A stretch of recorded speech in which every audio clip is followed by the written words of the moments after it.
नमस्कार। मैं सुनीता कथा मंथन में आप सबका स्वागत करती हूँ। कथा मंथन में आज सुनिए प्रेमचंद जी की कहानी बासी भात में खुदा का साझा। प्रेमचंद जी की अन्य कहानियाँ आपको हमारी प्लेलिस्ट से मिल जाएंगी। लिंक आपको आई बटन में मिल जाएगा। शाम को जब दीनानाथ ने घर आकर गौरी से कहा कि मुझे एक कार्यालय में 50 रुपए की नौकरी मिल गई है, तो गौरी खिल उठी। देवताओं में उसकी आस्था और भी दृढ़ हो गई। इधर 1 साल से बुरा हाल था, ना कोई रोजी ना रोजगार। घर में जो थोड़े बहुत गहने थे बिक चुके थे। मकान का किराया सिर पर चढ़ा हुआ था। जिन मित्रों से कर्ज मिल सकता था सबसे ले चुके थे। साल भर का बच्चा दूध के लिए बिलख रहा था। एक वक्त का भोजन मिलता तो दूसरे जून की चिंता होती। तकाजों के मारे बेचारे दीनानाथ को घर से निकलना मुश्किल था। घर से निकला नहीं कि चारों ओर से चिताड़ मच जाती। वाह बाबूजी वाह, 2 दिन का वादा करके ले गए और आज 2 महीने से सूरत ना दिखाई। भाई साहब, यह तो अच्छी बात नहीं। आपको अपनी जरूरत का ख्याल है, मगर दूसरों की जरूरत का भी तो जरा ख्याल नहीं। इसी से कहा है, दुश्मन को चाहे कर्ज दे दो, दोस्त को कभी ना दो।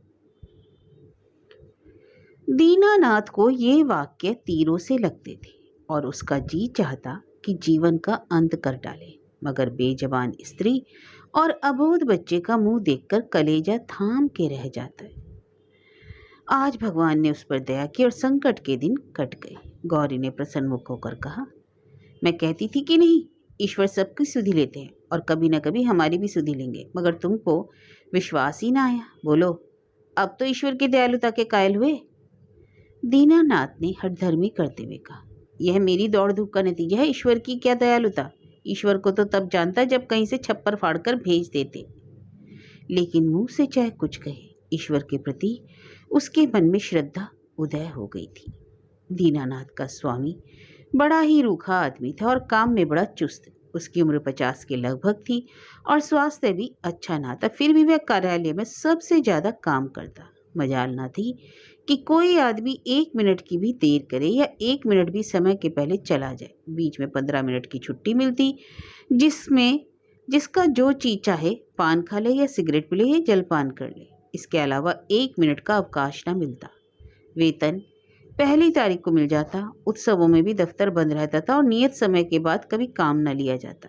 सभी कर्मचारियों को बोनस मिलता था और प्रोविडेंट फंड की भी सुविधा थी। फिर भी कोई आदमी खुश न था। काम या समय की पाबंदी की किसी को शिकायत न थी। शिकायत थी केवल स्वामी के शुष्क व्यवहार की। कितना ही जी लगाकर काम करो, कितना ही प्राण दे दो, पर उसके बदले धन्यवाद का एक शब्द भी न मिलता। कर्मचारियों में और कोई संतुष्ट हो या ना हो, दीनानाथ को स्वामी से कभी कोई शिकायत न थी। वह घुड़कियां और फटकार पाकर भी शायद उतने ही परिश्रम से काम करता था। साल भर में उसने कर्ज चुका दिया और कुछ संचय भी कर लिया। वह उन लोगों में था जो थोड़े में भी संतुष्ट रह सकते थे। अगर नियमित रूप से मिलता जाए, 1 रुपया भी किसी खास काम में खर्च करना पड़ता तो दंपत्ति में घंटों सलाह होती और बड़े झांव के बाद कहीं मंजूरी मिलती। बिल गौरी की तरफ से पेश होता तो दीनानाथ विरोध में खड़ा होता। दीनानाथ की तरफ से पेश होता तो गौरी उसकी कड़ी आलोचना करती। बिल को पास करा लेना प्रस्तावक की जोरदार वकालत पर मुनहसर था। सर्टिफाई करने वाली कोई तीसरी शक्ति वहां ना थी। और दीनानाथ अब पक्का आस्तिक हो गया था। ईश्वर की दया या न्याय में अब उसे कोई शंका न थी। नित्य संध्या करता, नियमित रूप से गीता का पाठ करता। एक दिन उसके एक नास्तिक मित्र ने जब ईश्वर की निंदा की तो उसने कहा, भाई, इसका तो आज एक निश्चय नहीं हो सका कि ईश्वर है या नहीं। दोनों पक्षों के पास इस बात की सी दलीलें मौजूद हैं, लेकिन मेरे विचार में नास्तिक रहने से आस्तिक रहना कहीं अच्छा है। अगर ईश्वर की सत्ता है तब तो नास्तिकों को नर्क के सिवा कहीं ठिकाना नहीं। आस्तिक के दोनों हाथ में लड्डू। ईश्वर है तो पूछना ही क्या, नहीं है तब भी क्या बिगड़ता है, 2-4 मिनट का समय ही तो जाता है। नास्तिक मित्र इस दोनों की बात पर मुंह बिचकाकर चल दिए। एक दिन जब दीनानाथ शाम को दफ्तर से चलने लगा तो स्वामी ने उसे अपने कमरे में बुला भेजा और बड़ी खातिर से उसे कुर्सी पर बैठाकर बोला, तुम्हें यह काम करते कितने दिन हुए? साल भर तो हुआ होगा। जी हाँ, 13वां महीना चल रहा है। आराम से बैठो, इस वक्त घर जाकर जलपान करते हो? मालिक ने पूछा। जी नहीं, मैं जलपान का आदी नहीं। अरे पान वान तो खाते ही होंगे, जवान आदमी होकर अभी से इतना संयम? यह कहकर उसने घंटी बजाई और अर्दली से पान और कुछ मिठाइयां लाने को कहा। दीनानाथ को शंका हो रही थी, आखिर आज इतनी खातिरदारी क्यों हो रही है? कहाँ तो सलाम भी नहीं लेते थे, कहाँ आज मिठाई और पान सभी कुछ मंगाया जा रहा है। मालूम होता है मेरे काम से खुश हो गए। इस ख्याल से उसे कुछ आत्मविश्वास हुआ और ईश्वर की याद आ गई। अवश्य परमात्मा सर्वदर्शी और न्यायकारी ही नहीं तो मुझे कौन पूछता। अर्दली मिठाई और पान लाया। दीनानाथ आग्रह से विवश होकर मिठाई खाने लगा। स्वामी ने मुस्कुराते हुए कहा, तुमने मुझे बहुत रूखा पाया होगा। बात यह है कि हमारे यहाँ अभी तक लोगों को अपनी जिम्मेदारी का इतना कम ज्ञान है कि अफसर जरा भी नरम पड़ जाए तो लोग उसकी शराफत का अनुचित लाभ उठाने लगते हैं और काम खराब होने लगता है। कुछ ऐसे भाग्यशाली हैं जो नौकरों से हेल मेल भी रखते हैं, उनसे हंसते बोलते भी हैं, फिर भी नौकर नहीं बिगड़ते बल्कि और भी दिल लगाकर काम करते हैं। मुझ में वह कला नहीं, इसलिए मैं अपने आदमियों से कुछ अलग अलग रहना ही मुनासिब समझता हूँ। अब तक मुझे इस नीति से कोई हानि भी नहीं हुई, लेकिन मैं आदमियों का रंग ढंग देखता रहता हूँ और सबको परखता रहा हूँ। मैंने तुम्हारे विषय में जो मत स्थिर किया है वह यह है कि तुम वफादार हो और मैं तुम्हारे ऊपर विश्वास कर सकता हूँ। इसलिए मैं तुम्हें ज़्यादा जिम्मेदारी का काम देना चाहता हूँ, जहाँ तुम्हें खुद बहुत कम काम करना पड़ेगा, केवल निगरानी करनी पड़ेगी। तुम्हारे वेतन में 50 रुपये की और तरक्की हो जाएगी। मुझे विश्वास है कि तुमने अब तक जितनी तनदेही से काम किया है उससे भी ज़्यादा तनदेही से आगे करोगे। दीनानाथ की आंखों में आंसू भर आए और कंठ की मिठाई कुछ नमकीन हो गई। जी में आया स्वामी के चरणों पर सिर रखकर दे और कहे, आपकी सेवा के लिए मेरी जान हाजिर है। आपने मेरा जो सम्मान बढ़ाया मैं उसे निभाने के लिए कोई कसर न उठा रखूंगा। लेकिन स्वर कांप रहा था। वह केवल कृतज्ञता भरी आंखों से देखकर रह गया। सेठ जी ने एक मोटा सा लेजर निकालते हुए कहा, मैं एक ऐसे काम में तुम्हारी मदद चाहता हूँ जिस पर इस कार्यालय का सारा भविष्य टिका हुआ है। इतने आदमियों में मैंने केवल तुम्ही को विश्वास योग्य समझा है और मुझे आशा है कि तुम मुझे निराश न करोगे। यह पिछले साल का लेजर है और इसमें कुछ ऐसी रकमें दर्ज हो हैं जिनके अनुसार कंपनी को कई हजार लाभ होता है, लेकिन तुम जानते हो कि हम महीनों से घाटे पर काम कर रहे हैं। जिस क्लर्क ने तुम्हें ये लेजर लिखा था उसकी लिखावट तुम्हारी लिखावट से बिल्कुल मिलती है। अगर दोनों लिखावटें आमने सामने रख दी जाएं तो किसी विशेषज्ञ को भी उनमें भेद करना कठिन हो जाएगा। मैं चाहता हूं कि तुम लेजर में एक पृष्ठ फिर से लिखकर जोड़ दो और उसी नंबर का पृष्ठ उसमें से निकाल लो। मैंने पृष्ठ का नंबर छपवा लिया है। एक दफ्तरी भी ठीक कर लिया है जो रात भर में लेजर की जिल्दबंदी कर देगा, किसी को पता तक ना चलेगा। जरूरत सिर्फ यह है कि तुम अपनी कलम से उस पृष्ठ की नकल कर दो। दीनानाथ ने शंका की, जब उस पृष्ठ की नकल ही तो करनी है तो उसे निकालने की क्या जरूरत?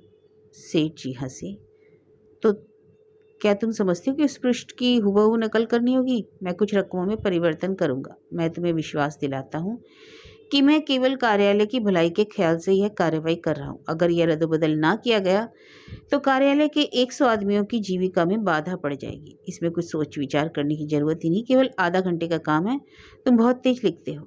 कठिन समस्या थी। स्पष्ट था कि उसे जाल बनाने को कहा जा रहा है। उसके पास इस रहस्य का पता लगाने का कोई साधन ना था कि सेठ जी जो कुछ कह रहे हैं वह स्वार्थवश होकर या कार्यालय की रक्षा के लिए, लेकिन किसी दशा में भी यह जाल है, घोर जाल। क्या वह अपनी आत्मा की हत्या करेगा? नहीं, किसी तरह नहीं। उसने डरते डरते कहा, मुझे आप क्षमा करें, मैं यह काम ना कर सकूंगा। सेठ जी ने उसी अविचलित मुस्कान के साथ पूछा, क्यों? इसलिए कि यह सरासर जाल है। जाल किसे कहते हैं? किसी हिसाब में उलटफेर करना। लेकिन अगर उस उलटफेर से 100 आदमियों की जीविका बनी रहे तो इस दशा में भी वह जाल है। कंपनी की असली हालत कुछ और है, कागजी हालत कुछ और। अगर यह तब्दीली ना की गई तो तुरंत कई हजार रुपए नफे के देने पड़ जाएंगे और नतीजा यह होगा कि कंपनी का दिवाला हो जाएगा और सारे आदमियों को घर बैठना पड़ेगा। मैं नहीं चाहता कि थोड़े से मालदार हिस्सेदारों के लिए इतने गरीबों का खून किया जाए। परोपकार के लिए कुछ जाल भी करना पड़े तो वह आत्मा की हत्या नहीं। दीनानाथ को कोई जवाब न सूझा। अगर सेठ जी का कहना सच है, इस जाल से 100 आदमियों की रोजी बनी रहे तो वास्तव में जाल नहीं, कठोर कर्तव्य है। अगर आत्मा की हत्या होती भी हो तो 100 आदमियों की रक्षा के लिए उसकी परवाह ना करनी चाहिए। लेकिन नैतिक समाधान हो जाने पर अपनी रक्षा का विचार आया। बोला, लेकिन ये कहीं मामला खुल गया तो मैं तो मिट जाऊंगा। 14 साल के लिए काले पानी भेज दिया जाऊंगा। सेठ ने जोर से कहा मारा, अगर मामला खुल गया तो तुम ना फंसोगे, फंसूंगा मैं। तुम साफ इनकार कर सकते हो। लिखावट तो पकड़ी जाएगी। अरे पता कैसे चलेगा कौन पृष्ठ बदला गया, लिखावट तो एक सी है। दीनानाथ त्रास्त हो गया। उसी वक्त उस पृष्ठ की नकल करने लगा। फिर भी दीनानाथ के मन में चोर पैदा हुआ। गौरी से इस विषय में एक शब्द भी ना कह सका। 1 महीने के बाद उसकी तरक्की हुई। 100 रुपये मिलने लगे, 200 बोनस के भी मिले, लेकिन यह सब कुछ था। घर में खुशहाली के चिन्ह नजर आने लगे, पर दीनानाथ का अपराधी मन एक बोझ से दबा रहता। जिन दलीलों से सेठ जी ने उसकी जुबान बंद कर दी थी, उन दलीलों से गौरी को संतुष्ट कर सकने का उसे विश्वास न था। उसकी ईश्वर निष्ठा उसे सदैव डराती रहती। इस अपराध का कोई भयंकर दंड अवश्य मिलेगा। किसी प्रायश्चित, किसी अनुष्ठान से उसे रोकना असंभव है। अभी ना मिले, 1-2 साल ना मिले, 10-5 साल ना मिले, पर जितनी देर से मिलेगा उतना ही भयंकर होगा। मूलधन ब्याज के साथ बढ़ता जाएगा। वह अक्सर पछताता, मैं क्यों सेठ जी के प्रलोभन में आ गया। कार्यालय टूटता ही रहता है मेरी बला से, आदमियों की रोजी जाती या रहती मेरी बला से। मुझे तो यह प्राण पीड़ा ना होती, लेकिन अब तो जो कुछ होना था हो चुका, और दंड अवश्य मिलेगा। इस शंका ने उसके जीवन का उत्साह, आनंद और माधुर्य सब कुछ हर लिया। मलेरिया फैला हुआ था, बच्चे को ज्वर आया। दीनानाथ के प्राण नहीं में समा गए। दंड का विधान आ पहुंचा। कहाँ जाए, क्या करे, बुद्धि भ्रष्ट हो गई। गौरी ने कहा, जाकर कोई दवा लाओ या किसी डॉक्टर को दिखा दो, 3 दिन तो हो गए।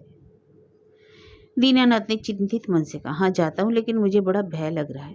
भय की कौन सी बात, बेबात की बात मुंह से निकालते हो। आजकल किसे ज्वर नहीं आता। ईश्वर इतना निर्दयी क्यों है। ईश्वर निर्दयी है पापियों के लिए, हमने किसी का क्या हर लिया। ईश्वर पापियों को कभी क्षमा नहीं करता। पापियों को दंड ना मिले तो संसार में अनर्थ ना हो जाए। गौरी ने कहा, लेकिन आदमी ऐसे काम भी तो करता है जो एक दृष्टि में पाप हो सकते हैं, दूसरी दृष्टि में पुण्य। मैं नहीं समझी। मान लो मेरे झूठ बोलने से किसी की जान बचती है, तो क्या वह पाप है। नहीं, मैं तो समझती हूँ ऐसा झूठ पुण्य है। तो जिस पाप से मनुष्य का कल्याण हो वह पुण्य है, और क्या। दीनानाथ की अमंगल की शंका थोड़ी देर के लिए दूर हो गई। डॉक्टर को बुला लिया, इलाज शुरू हो गया। बालक 1 सप्ताह में चंगा हो गया, मगर थोड़े दिन बाद वह खुद बीमार पड़ गया। वह अवश्य ही ईश्वरीय दंड है, अब वह नहीं बच सकता। साधारण मलेरिया ज्वर था, पर दीनानाथ की दंड कल्पना ने उसे सन्निपात का रूप दे दिया। नशे की हालत की तरह यूं भी कल्पना शक्ति तीव्र हो जाती है। पहले केवल मनोगत शंका थी, वह भीषण सत्य बन गई। कल्पना ने यमदूत रच डाले, उनके भाले और गदाएं रच डाली, नरक का अग्निकुंड दहका दिया। डॉक्टर की एक घूंट दवा 1000 मन की गदा की आवाज और आग उबलते हुए समुद्र के फिर क्या असर करती। दीनानाथ मिथ्यावादी ना था, पुराणों की रहस्य कल्पनाओं ने उसे विश्वास ना था। नहीं, वह बुद्धिवादी था, और ईश्वर में भी तभी उसे विश्वास आया जब उसकी तर्क बुद्धि कायल हो गई। लेकिन ईश्वर के साथ उसकी दया भी आई, उसका दंड भी आया। दया ने उसे रोजी दी, ईमान दिया। ईश्वर की दया न होती तो शायद वह भूखों मर जाता, लेकिन भूखों मरना अग्निकुंड में ढकेल दिए जाने से कहीं सरल था। दंड भावना जन्म जन्मांतरों के संस्कार से ऐसी बद्धमूल हो गई थी, मानो उसकी बुद्धि का, उसकी आत्मा का एक अंग हो गई हो। उसका तर्कवाद और बुद्धिवाद इन मन जमे हुए संस्कार पर समुद्र की ऊंची लहरों की भांति आता था। पर एक क्षण में उन्हें जलमग्न करके फिर लौट जाता, और पर्वत ज्यों का त्यों अचल खड़ा रह जाता। जिंदगी भागी थी, बच गया। ताकत आते ही दफ्तर जाने लगा। एक दिन गौरी बोली, जिन दिनों तुम बीमार थे, एक दिन तुम्हारी हालत बहुत नाजुक हो गई थी, तो मैंने भगवान से कहा था कि अच्छे हो जाओगे तो 50 ब्राह्मणों को भोजन कराऊंगी। दूसरे ही दिन तुम्हारी हालत सुधरने लगी। ईश्वर ने मेरी विनती सुन ली। उसकी दया ना हो जाती तो मुझे कहीं मांगे भीख ना मिलती। आज बाजार से सामान ले आओ तो मनौती पूरी कर दो। 50 ब्राह्मण लेते जाएंगे तो 100 अवश्य आएंगे। 50 कंगले भी समझ लो, और मित्रों में 20-25 निकल ही आएंगे। 200 आदमियों का डॉल है। मैं सामग्री की सूची लिखे देती हूँ। दीनानाथ ने माथा सिकोड़ कर कहा, तो क्या तुम समझती हो मैं भगवान की दया से अच्छा हुआ? तो और कैसे अच्छा हुआ, इसलिए कि जिंदगी बाकी थी। ऐसी बातें ना करो, मनौती पूरी करनी होगी। कभी नहीं, मैं भगवान को दयालु नहीं समझता। तो क्या भगवान निर्दयी हैं? उनसे बड़ा निर्दयी कोई संसार में ना होगा, जो अपने रचे हुए खिलौनों को उनकी भूलों और बेवकूफियों की सजा अग्निकुंड में ढकेल कर दे। वह भगवान दयालु नहीं। भगवान जितना दयालु है उससे असंख्य गुना निर्दयी है, और ऐसे भगवान की कल्पना से मुझे घृणा होती है। प्रेम सबसे बड़ी शक्ति कही गई है। विचारवानों ने प्रेम को ही जीवन और संसार की सबसे बड़ी विभूति माना है। व्यवहार में ना सही, आदर्श में प्रेम ही हमारे जीवन का सत्य है, मगर तुम्हारा ईश्वर मृत्यु दंड से सृष्टि का संचालन करता है, फिर उसमें और मनुष्य में क्या फर्क? ऐसे ईश्वर की उपासना मैं नहीं करना चाहता, नहीं कर सकता। जो मोटे हैं उनके लिए ईश्वर दयालु होगा, क्योंकि वे दुनिया को लूटते हैं। हम जैसों को तो ईश्वर की दया कहीं नजर नहीं आती। हाँ, भय पग पग पर खड़ा घूरा करता है। यह मत करो नहीं तो ईश्वर दंड देगा, वह मत करो नहीं तो ईश्वर दंड देगा। प्रेम से शासन करना मानवता है, आतंक से शासन करना बर्बरता है। आतंकवादी ईश्वर से तो ईश्वर का ना रहना ही अच्छा है। उसे हृदय से निकालकर मैं उसकी दया और दंड दोनों से मुक्त हो जाना चाहता हूँ। एक कठोर दंड बरसों के प्रेम को मिट्टी में मिला देता है। मैं तुम्हारे ऊपर बराबर जान देता रहता हूँ, लेकिन किसी दिन डंडा लेकर पीट चलूं तो तुम मेरी सूरत ना देखोगी। ऐसे आतंकमय दंडमय जीवन के लिए मैं ईश्वर को एहसान नहीं लेना चाहता। बासी भात में खुदा के साजे की जरूरत नहीं। अगर तुमने औज भोज पर जोर दिया तो मैं जहर खा लूंगा। गौरी उसके मुंह की ओर भयातुर नेत्रों से ताकती रह गई।